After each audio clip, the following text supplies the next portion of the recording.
Reprise du débat. Le député de Vimy.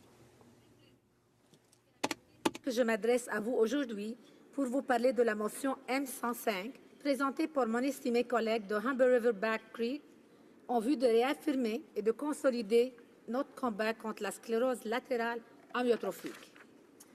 La sclérose latérale amyotrophique, ou SLA, est une maladie motoneuronale mortelle qui cause le dysfonctionnement puis la destruction des neurones qui contrôlent le muscle volontaire. S'il s'agit d'une maladie horrible à imaginer, son diagnostic est 1000 fois pire à vivre. On ignore dans 90 à 95 % des cas les causes de cette maladie, couramment connue sous le nom de maladie de Lou Gehrig, et il n'existe aucun traitement connu qui permet de la guérir. À une époque où la médecine et les soins de santé évoluent extrêmement vite, il est possible de changer le cours des choses.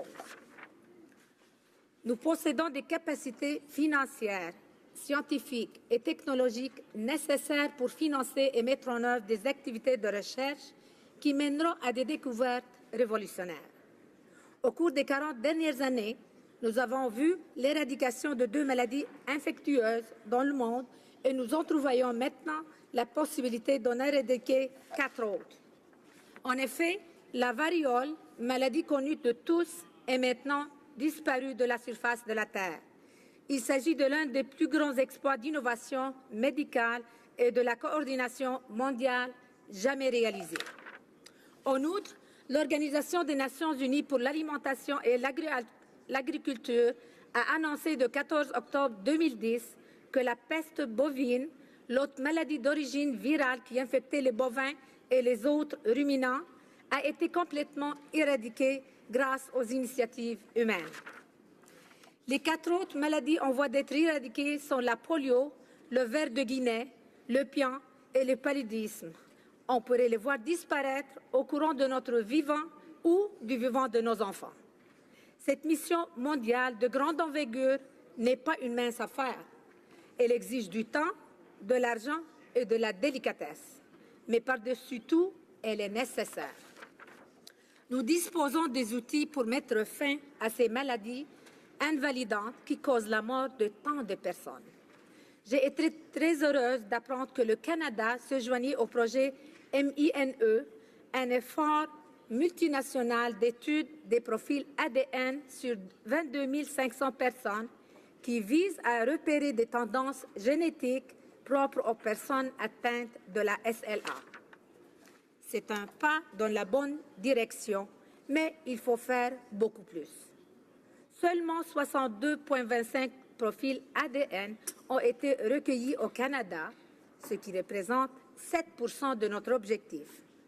Aujourd'hui, j'appuie ma collègue de Humber River Black Creek pour demander au gouvernement de réaffirmer son engagement à tenter de trouver un remède contre la SLA. Environ 1000 personnes meurent de cette maladie et autant de diagnostics sont posés chaque année au Canada. Au moins 3000 Canadiens et 200 000 personnes dans le monde sont atteintes de cette maladie. Ce nombre peut paraître modeste si on le compare à d'autres maladies infectieuses, mais ce n'est pas parce que la maladie est peu répandue. C'est plutôt parce que 80 % des personnes atteintes de la SLA meurent de 2 à 5 ans après avoir reçu leur diagnostic. Dès que le processus dégénératif s'enclenche, les personnes malades savent que leur vie sera écourtée. Comme le décrit SLA Canada, le cycle a l'effet d'une porte tournante puisqu'on ne guérit pas de cette maladie et qu'il n'existe aucun traitement efficace. Mais nous avons tous vu notre cher ami et collègue, l'honorable Maurice Béranger, succomber à cette maladie et ce, à un rythme alarmant. En novembre dernier, la députée d'Oakville-North Burlington a pris la parole devant la Chambre pour faire ses adieux à un membre actif de sa communauté, Tim Robertson, décédé de la SLA. Cette maladie peut toucher n'importe qui. Elle mérite qu'on s'y attarde sérieusement.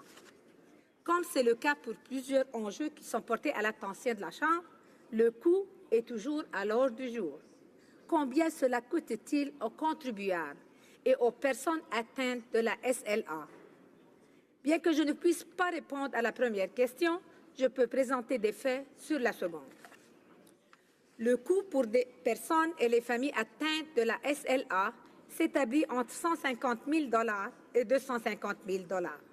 Ces coûts sont associés aux soins et au matériel, ainsi qu'aux éventuelles pertes de revenus si les patients ou des membres de leur famille sont forcés d'arrêter de travailler. On sait que la plupart des personnes atteintes de la maladie reçoivent des traitements à l'extérieur des hôpitaux et qu'elles comptent sur leur famille et sur la communauté pour répondre à leurs besoins médicaux. Nous avons vu comment le succès viral du célèbre défi du seau d'eau glacé a permis de sensibiliser la population à la SLA.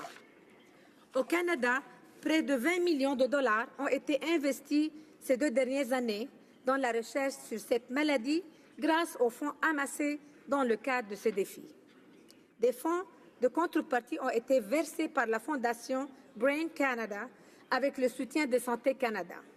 Ceci démontre que les gens ont à cœur cette question, que les gens veulent que la recherche soit subventionnée et qu'on trouve une solution. Au Canada, les fonds pour la recherche sur la SLA se chiffrent généralement entre 1,5 et 2 millions de dollars. Cette somme ne suffit pas pour parvenir à trouver un traitement capable de venir à bout d'une maladie incapacitante et fatale. Le Canada a toujours été un chef de file en matière de recherche scientifique et technologique. Tirons profit de notre richesse en capital humain dans ces domaines afin de réaliser des progrès durables. Imaginez ce que le leadership du gouvernement permettrait d'accomplir pour les Canadiens et pour la lutte mondiale en vue de trouver des solutions préventives et proactives à la SLA. Imaginez l'allègement de l'énorme fardeau financier sur nos systèmes de santé et sur nos patients.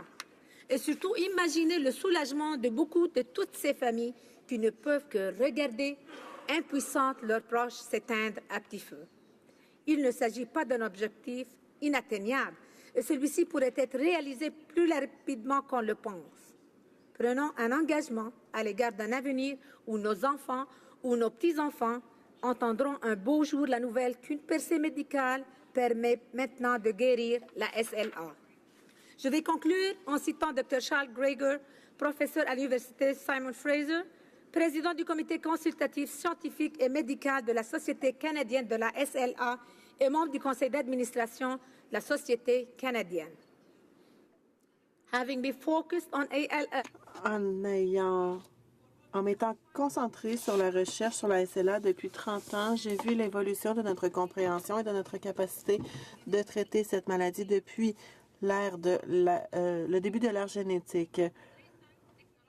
Avec les avancées technologiques récentes, nous sommes maintenant en mesure de concevoir une époque où la LS sera une maladie qui peut être guérie. Il faudra de nombreuses années, mais il faut tout de même du financement important.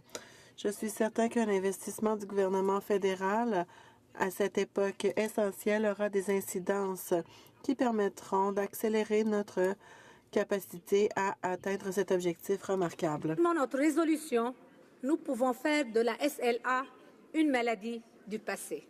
Merci, Monsieur le Président. The honourable member.